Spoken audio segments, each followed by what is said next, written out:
In the next few minutes, I'm breaking down 3 specific neurobiological benefits of Brazilian Jiu-Jitsu. And for those who want to research the data themselves, I've linked the studies in the description below. Nowadays, most of our professional lives are spent on cognitive autopilot. We use the same mental shortcuts to solve the same problems, but the human brain is a biological machine that drives into high complexity. When you stop being challenged, your neural pathways start to decrease. On the other hand, Jiu-Jitsu is the ultimate disruptor.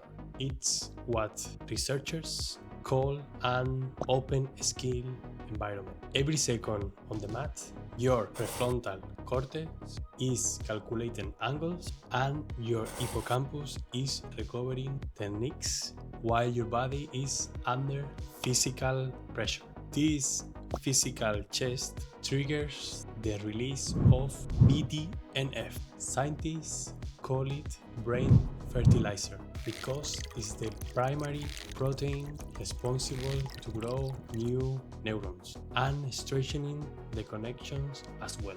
You might think you are just drilling a sweep or a submission, but you're actually helping your brain to remain adaptable. Therefore, BJJ isn't just a hobby, it's a structural renovation for your mind that keeps you sharp long after you leave the gym.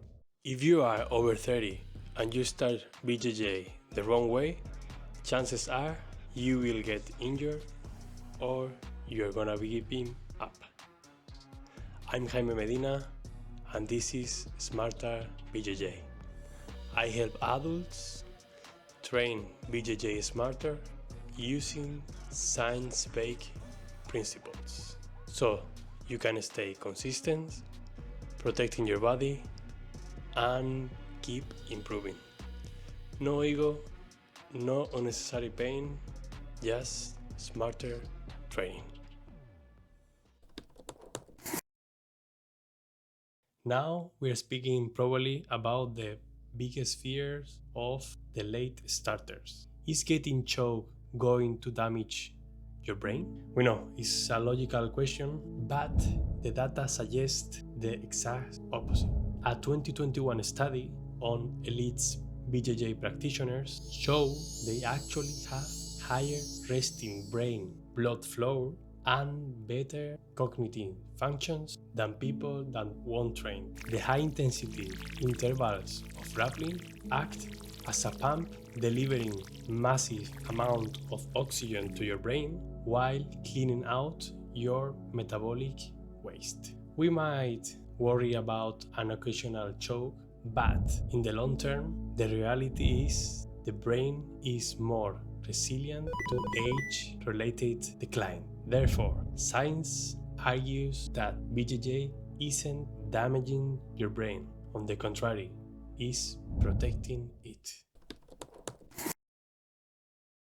The most valuable skill you can have in a boardroom or at home is inhibition control.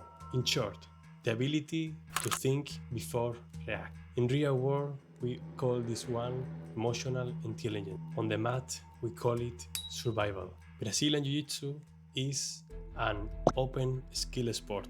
Nothing is predictable. When someone is trying to control you, your survival instincts reacts. But the system of BJJ forces you to find a technical solution instead. Research shows that this social calibration actually extends the pathways of your self-regulation. You practice staying calm under physical pressure, but that specific skill transfers directly to your life off the mat. Therefore, BJJ gives you a pause button for your impulses, turning you into a more calculated decision maker in every area of your life. Well, when you look the data, the conclusion is very clear. You aren't just rolling, you're helping renovation in your brain, protecting your long-term cognitive health, and installing a physical pause button for stress. I'm not here to turn you into a world champion.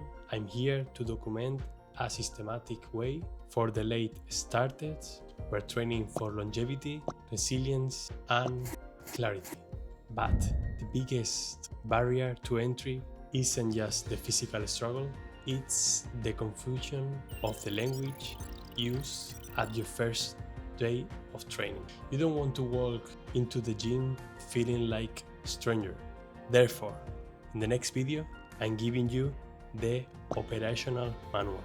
I will breaking down fundamental positions of the game so you can start understanding the language and the logic of BJJ before you ever step onto the mat.